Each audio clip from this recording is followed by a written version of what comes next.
Guys before की photo में आप नोटिस करें कि पेशेंट की नाक के नीचे और चिन वाले एरिया पे पूरे वाइट स्पॉट्स हैं, फिंगर टिप्स पे हैं and then entire elbow region पे उनके वाइट स्पॉट्स आ चुके हैं।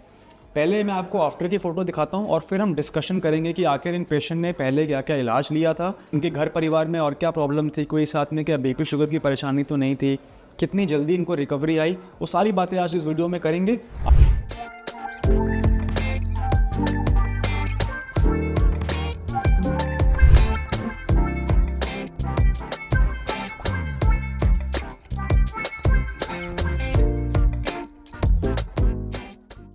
Hi guys, my name is doctor सम्यक धवन। आप देख रहे हैं काया क्लब ग्लोबल का यूट्यूब चैनल। आज मैं आपके लिए लेके आया हूँ एक रिकवरी वीडियो एक मिडिल एज फीमेल की, जिनके कि पूरे हाथों पे, lower half of the face पे वाइट स्पॉट्स थे। आज हम बात करेंगे कि इस टाइप के पेशेंट को ठीक करने में क्या क्या चैलेंजेस आते हैं, पेशेंट ने पहले क्या क्या ट्रीटमेंट लिया था, और आप भी अगर इस टाइप की परेशानी से इस समय गुजर रहे हैं तो आपकी क्या एक्सपेक्टेशंस होनी चाहिए, क्या आपकी एक्सपेक्टेशन मैनेजमेंट होनी चाहिए कि आपके केस में कितनी रिकवरी कितनी समय में आ सकती है। आज ये जो वीडियो मैं बना रहा हूँ हमारे काया क्लब ग्लोबल के कॉर्पोरेट ऑफिस से बना रहा हूँ, क्योंकि मेरे पास टाइम नहीं था। जल्दी बात करते हैं, देखते हैं कि बिफोर की फ़ोटोग्राफ आप नोटिस करें, इस पर डेट है 22 मई 2024 को पेशेंट ने अपने घर से ये फ़ोटोग्राफ भेजी है। और इसके साथ मैं ये भी बताना चाहूँगा, I would like to add a note that vitiligo का ट्रीटमेंट अब घर बैठे बैठे भी पॉसिबल है। Hundreds of patients every day contact Kaya Club Global. कम से कम आई थिंक 150 से 200 पेशेंट्स की फ़ोटोग्राफ हमारे पास हर दिन आती है काया क्लब ग्लोबल पे, जहाँ पे इसी टाइप के बहुत सारे और भी पेशेंट्स आते हैं। वो बहुत कंफर्टेबली अपनी फ़ोटोग्राफ्स व्हाट्सएप पे शेयर करते हैं, जो कि बहुत ही अच्छी बात है कि पेशेंट इस टाइप के मॉडल को एक्सेप्ट कर रहे हैं, जहाँ पे कि वो ऑनलाइन जाके भी अपने लोकल डर्मेटोलॉजिस्ट को छोड़ के भी एक ऐसे इंस्टीट्यूट के साथ जुड़ना चाह रहे हैं जिनको एक्सपर्टीज़ है, rather than just going to a local dermatologist. अपने लोकल हॉस्पिटल में जाने की बजाय वो टाइम और पैसे की वैल्यू करते हुए एक ऐसी ऑर्गेनाइजेशन से जुड़ना चाहती है जिसको कि एक्सपर्टीज़ है विटलाइगो के ट्रीटमेंट में। गाइस बिफोर की फ़ोटो में आप नोटिस करें कि पेशेंट की नाक के नीचे और चिन वाले एरिया पे पूरे वाइट स्पॉट्स हैं, फिंगर टिप्स पे हैं and then entire elbow region पे उनके वाइट स्पॉट्स आ चुके हैं। पहले मैं आपको आफ्टर की फ़ोटो दिखाता हूँ और फिर हम डिस्कशन करेंगे कि आखिर इन पेशेंट ने पहले क्या क्या इलाज लिया था, उनके घर परिवार में और क्या प्रॉब्लम थी, कोई साथ में क्या बीपी शुगर की परेशानी तो नहीं थी, कितनी जल्दी इनको रिकवरी आई, वो सारी बातें आज इस वीडियो में करेंगे। आफ्टर की फ़ोटो आप पहले देख लीजिए। आफ्टर की फ़ोटो मैं दिखाता हूँ। पहले तो आप मैम का फेस नोट करें। फेस में हम नोट कर सकते हैं कि पूरा फेस अब क्लियर हो चुका है, नीचे चिन में कोई वाइट स्पॉट नहीं है। पूरे एल्बोज़ आप देखिए मैम ने भेजी है। ये वाली फ़ोटो भी मैम ने घर से ही भेजी है, पहले वाली फ़ोटो भी मैम की घर से थी। फुल रिकवरी जो हुई है वो ऑनलाइन ही हुई है इसमें, राइट। ये दोनों एल्बोज़ क्लियर हो गई है। बहुत बड़े बड़े पैचेस थे, सारे पैचेस क्लियर हो गए हैं। अच्छा, बिफोर की फ़ोटो में हमें एक और बात ये पता चलती है कि पेशेंट की वाइट स्पॉट जो है ना, वो छींटे छींटे आ रहे थे वहाँ पे। छींटे का मतलब है कि द विटलाइगो वॉज स्प्रेडिंग। अब स्प्रेडिंग विटलाइगो का ट्रीटमेंट और स्टेबल विटलाइगो का ट्रीटमेंट, एक मिडिल एज पर्सन में दोनों की जो ट्रीटमेंट है उसका जो प्रोसीजर है वो बिल्कुल अलग रहता है। वो मैं आपके साथ डिस्कस करूँगा इस वीडियो में कि आखिर एज अ डॉक्टर हमें किन किन चीज़ों का ध्यान रखना पड़ता है उसमें, राइट। तो आइए बात करते हैं। सबसे पहले हम बात करेंगे पेशेंट की फैमिली हिस्ट्री के बारे में। तो पेशेंट के मदर साइड में ब्लड प्रेशर की प्रॉब्लम थी और पेशेंट के पैटर्नल साइड में यानी कि फादर वाली साइड में उनको शुगर की प्रॉब्लम थी। तो ये एक हाई रिस्क कैटेगरी हो जाती है, जहाँ पे कि अगर आपके घर परिवार में आपसे पहले ऊपर अगर किसी को बीपी शुगर या थायराइड की प्रॉब्लम आती है तो आपके केस में विटलाइगो होने के चांसेस नॉर्मल पॉपुलेशन से ज़्यादा हो जाते हैं। तो अगर नॉर्मल पॉपुलेशन 1 to 2% विटलाइगो होता है, तो जिन लोगों के घर परिवार में ये प्रॉब्लम जो मैंने बताई बीपी शुगर थायराइड की होती है, तो इनके चांसेस थोड़े ज़्यादा हो जाते हैं। तो अगर ऐसा है आपके घर में तो you should be more cautious. आपको अपना लाइफस्टाइल और ध्यान से रखना चाहिए। आपका स्लीपिंग पैटर्न अच्छा होना चाहिए, आपका स्ट्रेस लेवल कम होना चाहिए, कॉन्स्टिपेशन नहीं होनी चाहिए, आपको स्मोक नहीं करना है, आपको अल्कोहल नहीं कंज्यूम करना है, आपको इन्फ्लेमेटरी फूड आइटम्स नहीं खाने जैसे कि रेड मीट हो गया। इस टाइप की चीज़ों से आपको अपने लाइफ में इनको दूर रखना चाहिए। थोड़ा बहुत आपको एक्सरसाइज करना चाहिए, शुगर लेवल कम होना चाहिए आपका, राइट। ये सारा अगर आप एक हेल्दी लाइफस्टाइल बना के रखेंगे तो यस, अगर आपके घर में बीपी शुगर की प्रॉब्लम है भी तो भी आपके चांसेस जो हैं वो विटलाइगो के आने के हम उससे कंट्रोल कर सकते हैं, राइट। तो सबसे पहले तो प्रॉब्लम थी कि इनकी फैमिली हिस्ट्री थोड़ी सी गड़बड़ थी। सेकंड, अगर हम बात करें कि इन्होंने पहले क्या इलाज लिया, देखिए इनकी एज से हमें पता चल रहा है शी इज़ अराउंड 35 और 40 ईयर्स ओल्ड। सो जाहिर सी बात है कि इन्होंने कुछ और भी ट्रीटमेंट पहले लिए हुए होंगे, इतनी बड़ी हो गई हैं। तो जब इनसे हमने पूछा तो इन्होंने सबसे पहले होम्योपैथी में ट्रीटमेंट लिया था। A lot of patients their first treatment choice is homeopathy, which is fine. उनका जो भी मन करे वो पेशेंट करते हैं, लेकिन हमने अपनी ओपीडी में ये सुना है कि होम्योपैथी से जब पेशेंट आता है ना, तो उनको ऐसा बोला जाता है कि पहले आपकी बीमारी बाहर आएगी और फिर उसको ठीक किया जाएगा। शायद कुछ, आई एम MBBS डॉक्टर, तो मुझे होम्योपैथिक साइंस के बारे में नॉलेज नहीं, I can't comment on that, but जो मुझे सुनने में आया मैं बस आपके साथ वो शेयर कर रहा हूँ कि उनको ऐसा कहा जाता है कि जो टॉक्सिन है वो टॉक्सिन को न्यूट्रलाइज करेगा, टॉक्सिन बाहर आएगा और फिर उसे कंट्रोल करेंगे, something along those lines, but I'm not very sure. Though obviously, as you can see, the patient had no results with homeopathy. Then she went on to allopathy. So allopathy में उनको थोड़े time के लिए आराम आया, उनको steroids दिए गए जिससे कि उनके स्प्रेडिंग को कंट्रोल किया गया, which is very good. मैं आपको ये बताना चाहूँगा कि बहुत सारे लोग हमारे देश में डरते हैं स्टेरॉइड से, उनको एक्चुअली पता नहीं है स्टेरॉइड क्या होता है, तो वो डरते हैं, लेकिन ऐसा नहीं है।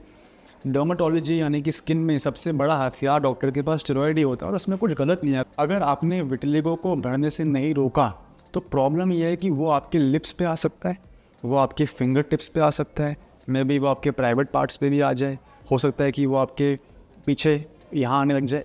इन सिनारियोज में विटिलिगो को ठीक करना बड़ा मुश्किल हो जाता है गाइज, तो डरिए नहीं।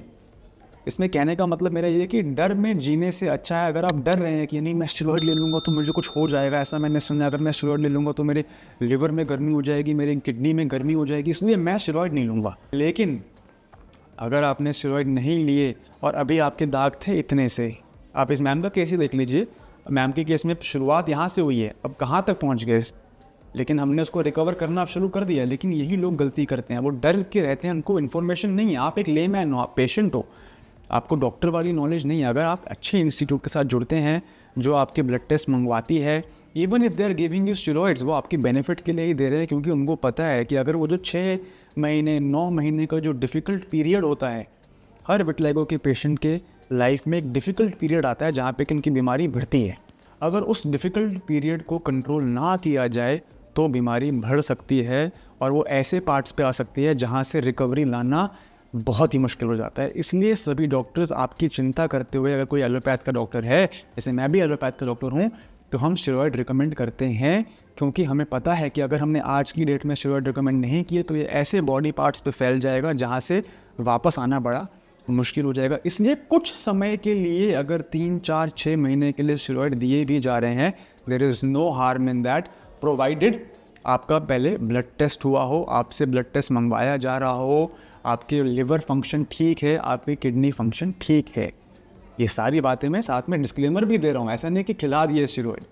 स्टेरॉइड देने की भी एक कला है, स्टेरॉइड देने का भी एक साइंस है, उसे हम कहते हैं पल्स थेरेपी। एनीवे, वो थोड़ा स्कोप ऑफ द वीडियो के बाहर जा रहा है, लेकिन अब हम बात करते हैं कि इन पेशेंट से हमने एग्जैक्टली यही किया। इनको स्प्रेडिंग विटिलिगो था, तो हमने इनको शॉर्ट कोर्स के लिए हमने इनको स्टेरॉइड्स दिए 6 मंथ्स के लिए, पर हमने इन साथ साथ ब्लड टेस्ट भी मंगवाया। पेशेंट ने अच्छे पेशेंट की तरह ब्लड टेस्ट जमा करवाए, इनकी LFT, KFT सारी रिपोर्ट्स, इनकी TLC सब नॉर्मल थी। इनका हमने बाद में स्टेरॉइड्स को टेपर करके धीरे धीरे बंद कर दिया। कुछ लोग होते हैं क्या करते हैं, अरे कायाकल्प पे गए, इनकी दवाई से तो बढ़ना हमारा जो है, वो पहले एलोपैथी में जाते हैं और एकदम से एलोपैथी छोड़ देते हैं। 2-3 महीने एलोपैथी छोड़ा, अब कायाकल्प पे आ गए। कायाकल्प पे आ गए, हमें बोला नहीं हम तो कोई स्टेरॉइड नहीं ले रहे, हमने कुछ नहीं लिया, ठीक है। अब हमने अपना ट्रीटमेंट शुरू किया। 3 महीने बाद क्या कंप्लेंट करते हैं, आपकी दवाई से दाग जो है पूरी बॉडी में बढ़ गए, आप तो फ्रॉड हो जी। इसे कहते हैं स्टेरॉइड विड्रॉल सिंड्रोम। जहाँ आप पहले स्टेरॉइड चला रहे थे एलोपैथ के डॉक्टर के पास, आपने उनसे पूछने की ज़रूरत नहीं समझी, सर आप मुझे क्या दे रहे हो, स्टेरॉइड आपने चला लिया, आपने हमको नहीं बताया, ठीक है। अब जब आपकी बीमारी पलटी मार रही है क्योंकि आपने एकदम से वहाँ के स्टेरॉइड बंद किए थे, आप ब्लेम किसको करते हो, हमको। That is why be a good patient, पूरी हिस्ट्री डिस्क्लोज करें। अगर आपने पहले स्टेरॉइड लिए हैं तो हमें बताएं, अगर आप स्टेरॉइड लेना चाहते हैं तो हमें बताएं। अगर हम बढ़ते केस को नहीं ठीक करेंगे तो वो पूरे फेस पे फैल सकता है, पूरी फिंगर टिप पे फैल सकता है, वहाँ से रिकवरी करना 1.5 साल 2 साल आप लगे रहोगे, लेकिन it will be very very difficult. So doctors को देश में अपना काम करने दें, हमें कृपया करके डॉक्टरी ना सिखाएं कि कैसे स्टेरॉइड क्या होता है, कैसे देते हैं। थोड़ा सा आपसे 2 चीज़ें शायद ज़्यादा आती हो हमें, राइट। आगे बात करते हैं, इन्होंने ब्लड टेस्ट भेजे थे, and then this is where the real power of integration is. I am not pro allopathy, I am not pro Ayurveda. मैं किसी भी स्ट्रीम के बारे में यहाँ तारीफ़ करने नहीं आया हूँ, लेकिन मैं तारीफ़ करने आया हूँ इंटीग्रेटिव मेडिसिन की एक ऐसा ब्रांच ऑफ साइंस जहाँ पे कि हम एलोपैथी भी यूज़ कर रहे हैं जब हमें ज़रूरत पड़ रही है। जैसे कि मैंने बताया 6 से 9 महीने का डिफ़िकल्ट फेज़ हर विटिलिगो पेशेंट की लाइफ में आता है, वहाँ पे हम एलोपैथी यूज़ करते हैं और हम बता के एलोपैथी यूज़ करते हैं। उसके बाद साथ ही साथ हर्बल सप्लीमेंट्स देना बहुत ज़रूरी है। ये दोनों चीज़ों को साथ में करना, खाने के लिए एंड देन एक्सटर्नली लगाने के लिए सरगन plus ointment and sun exposure. मैं जानता हूँ कि आज बारिश का मौसम हो रहा है, पूरे नॉर्थ इंडिया में बारिश का मौसम है, कमेंट्स भी आ रहे हैं कि सर धूप नहीं दिखा पा रहे हैं तो क्या करें।